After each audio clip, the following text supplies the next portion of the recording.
नमस्कार. एक अत्यंत महत्त्वाच्या आणि वेगळ्या विषयावरती आज आपण चर्चा करणार आहोत. 2-3 दिवसातनं असा एकतरी फोन असतो किंवा मेसेज असतो, की "सर, अभ्यास तर आम्ही करतोय, पण ठरवल्याप्रमाणे किंवा मनासारखा अभ्यास आमचा होत नाहीये. काय करावं?" तर यावरच उत्तर देण्यासाठी आजचा हा व्हिडिओ आहे. आजच्या व्हिडिओमधून आपल्याला खूप चांगली माहिती मिळणार आहे. खूप इंटरेस्टिंग आजचा हा व्हिडिओ असणार आहे. कारण मनासारखा अभ्यास करण्यासाठी काय फॉर्म्युला असला पाहिजे यावरती आपण चर्चा करणार आहोत. तर विद्यार्थी मित्रांनो, सगळ्यात आधी या विषयाला सुरुवात करण्या अगोदर अभ्यास करताना कुठल्याही विद्यार्थ्याने पाळायचे असे 5 नियम जे मला महत्त्वाचे वाटतात ते आधी तुम्हाला सांगतो आणि मग आपल्या आजच्या मुख्य विषयाकडे आपण जाऊया. सगळ्यात आधी बघा, अभ्यास करताना सगळ्यात आधी अभ्यासक्रम समजून घ्या. तुम्ही ज्या परीक्षेची तयारी करताय त्या परीक्षेचा अभ्यासक्रम काय हे आधी समजून घ्या आणि त्यानुसार अभ्यास करा. दुसरी गोष्ट, आपल्याकडे किती वेळ शिल्लक आहे त्यानुसार नियोजन बनवा. आता आपली परीक्षा 2 महिन्यात आहे की 3 महिन्यात आहे हे तुम्हाला चांगलं माहिती आहे. त्याप्रमाणे तुमच्याकडे किती वेळ उपलब्ध आहे आणि त्यानुसार मग तुमचं नियोजन असलं पाहिजे. तिसरी गोष्ट, योग्य पुस्तकांची निवड आपण केली पाहिजे. अभ्यासक्रम समजून घेतल्यानंतर त्यासाठी योग्य पुस्तकं कुठली आहेत? आता YouTubeला इग्नाइट अकॅडमीचे अनेक शिक्षकांचे व्हिडिओज आहेत, माझेही व्हिडिओ आहेत. प्रत्येक विषयाला कोणतं पुस्तक आपण वापरलं पाहिजे यावरती आपण नेहमी चर्चा केलेली आहे. ते व्हिडिओ एकदा बघून घ्या. योग्य पुस्तकं निवडा आणि त्याप्रमाणे अभ्यास करा. कारण अभ्यासक्रम माहिती आणि पुस्तकं तुमच्याकडे प्रॉपर नसतील, तर मग पुन्हा अभ्यास दिशाहीन होऊ शकतो.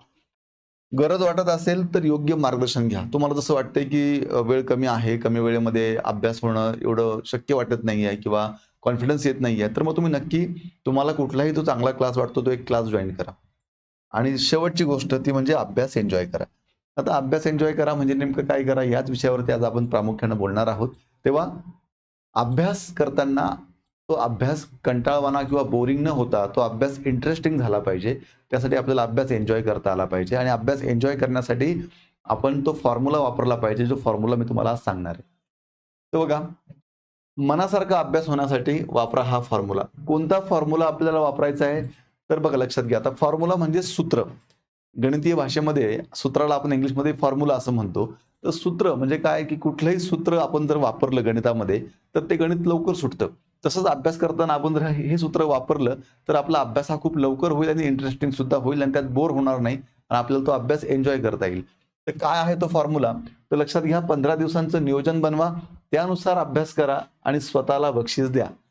आता तुम्ही म्हणाल, की "सर, आता हा फॉर्म्युला तर आम्हाला कळला, पण थोडा व्यवस्थित समजून सांगा." तर मी तुम्हाला हा आता व्यवस्थित समजून सांगतो.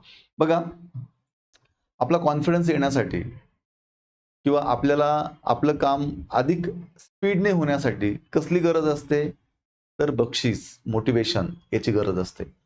आपण जेव्हा शाळेमध्ये होतो, आपण जेव्हा कॉलेजमध्ये होतो, त्यावेळेस आपल्या परीक्षा व्हायच्या दर 6 महिन्यातनं किंवा दर 3 महिन्यातनं, वर्षातनं. त्या परीक्षेमध्ये आपल्याला चांगले मार्क मिळाले किंवा आपण पास जरी झालो, तरी आपल्या घरच्यांकडून, आपल्या नातेवाईकांकडून, आपल्या मित्रपरिवाराकडून आपल्यावरती कौतुकाचा वर्षाव व्हायचा. आपल्याला खूप छान वाटायचं.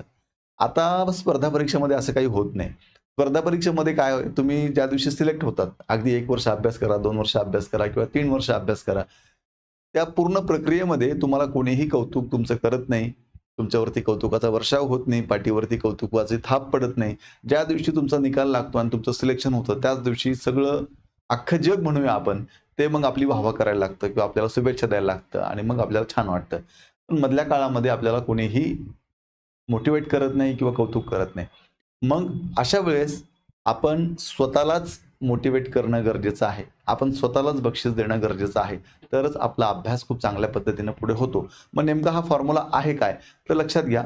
आता मी तुम्हाला सांगितलं, की 15 दिवसांचं नियोजन बनवा आणि मग त्यानुसार स्वतःला बक्षीस द्या.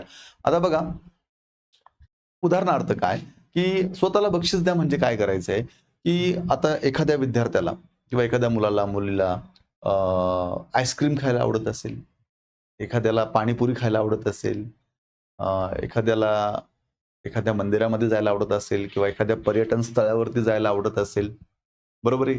काही लोकांना शॉपिंग करायला आवडतं, काही लोकांना बाहेर हॉटेलमध्ये जेवण करायला आवडतं. काहीही असू शकतं हां. मी फक्त एक 4-5 उदाहरणं सांगितले. तर आता हे म्हणजे काय आहे, तर हे आपण स्वतःलाच मोटिव्हेट करण्यासाठी, स्वतःला बरं वाटण्यासाठी, स्वतःलाच हे बक्षीस आपण देत असतो. तर आता मात्र इथून पुढे स्वतःला हे बक्षीस देताना आधी एक टास्क पूर्ण करायचा, आधी एक काम पूर्ण करायचं, एक नियोजन आधी पूर्ण करायचं आणि मग स्वतःला बक्षीस द्यायचं. मग काय करायचं नेमकं लक्षात घ्या. समजा आता मला असं वाटतंय की मला एक टी शर्टची खूप गरज आहे, मला टी शर्ट घ्यायचा आहे. ठीक आहे. मग आता जर मला टी शर्ट घ्यायचा आहे, तर मी हा टी शर्ट घ्यायला मी आजही जाऊ शकतो किंवा उद्याही जाऊ शकतो, पण तसं नाही करायचंय.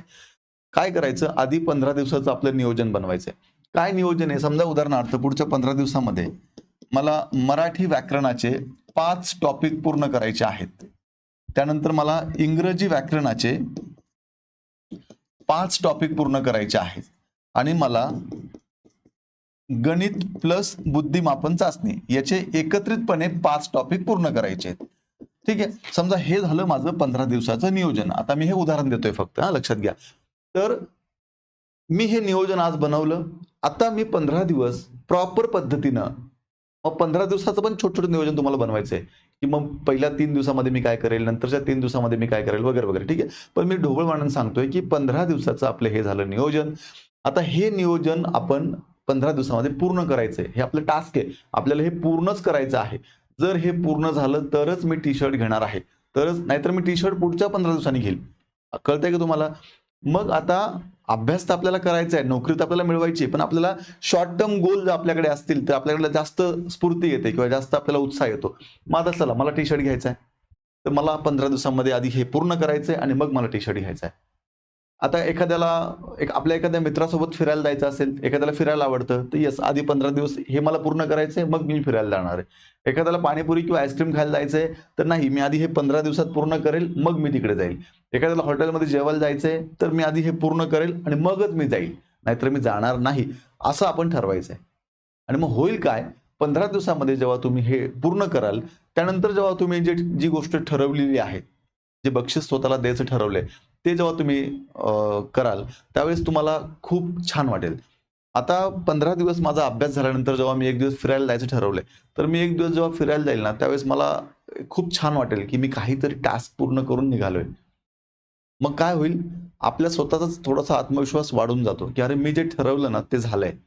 मग आता पुढच्या 15 दिवसामध्ये मला पुन्हा एक चांगलं प्लॅनिंग करून नवीन टास्क आणि नवीन बक्षीस जे काही असेल ते. मग आपला कॉन्फिडन्स वाढतो, आपला उत्साह वाढतो आणि मग आपला अभ्याससुद्धा खूप चांगल्या पद्धतीनं होतो. हे लक्षात घ्या. आता हा फॉर्म्युला मी माझ्या अनेक बॅचेसमध्ये जेव्हा ऑफलाईन बॅचेसला मी शिकवत असतो, अनेक विद्यार्थ्यांवरती हा फॉर्म्युला ॲप्लाय केलाय. अनेक विद्यार्थी आनंदाने हा फॉर्म्युला यूज करतात आणि त्यांच्या आयुष्यामध्ये अनेक मुलं-मुली असे आहेत, की हा फॉर्म्युला वापरून खूप त्यांच्या आयुष्यामध्ये चांगली प्रगती झाली आहे. आता मी उगाच स्वतःचं किंवा कौतुक करत नाही किंवा बाकी काही जास्त बोलत नाही. पण तुम्ही हा फॉर्म्युला एकदा वापरून बघा. तुमच्या लक्षात येईल, की तुम्हाला सुद्धा ह्या फॉर्म्युल्यामुळे बघता-बघता तुमची एखादी पोस्ट निघून जाईल. कारण छोट्या-छोट्या बक्षीस आपण जेव्हा स्वतःला देतो, तेव्हा आपण सेल्फ मोटिव्हेट होतो. आणि एकदा का तुम्ही सेल्फ मोटिव्हेट झाले, की बाकी तुम्हाला इतर कुठल्याही मोटिव्हेशनची गरज राहत नाही. त्यामुळे हा फॉर्म्युला वापरून बघा. निश्चितपणे तुमच्या आयुष्यामध्ये तुम्हाला यश मिळेल. तुमचा अभ्यासाचा स्पीड वाढेल. तुमच्या अभ्यासातला कंटाळा निघून जाईल. अभ्यास करताना बोर होणार नाही. अभ्यास ही एन्जॉय करण्याची प्रक्रिया आहे आणि ती एन्जॉय करण्यासाठी आपण स्वतःला असे छोटे-मोठे का होईना बक्षिसं देत चला. स्वतःवरतीच कौतुकाची थाप मारत चला आणि पुढे चला. बघा तुमच्या लक्षात येईल, की तुमच्यामध्ये खूप बदल झालाय, सकारात्मक बदल झालाय, अभ्यासातली कार्यक्षमता वाढली आहे, खूप चांगला अभ्यास होतोय आणि एकदा का चांगला अभ्यास व्हायला लागला, की मग ऑटोमॅटिक आपली पोस्ट कधी निघते हे आपल्यालाही कळत नाही. हा फॉर्म्युला नक्की तुमच्या जीवनामध्ये तुम्हाला उपयोगी ठरेल याची मला खात्री आहे. व्हिडिओ आवडला असेल, माझं मत तुम्हाला पटलं असेल, तर नक्की व्हिडिओला लाईक करा.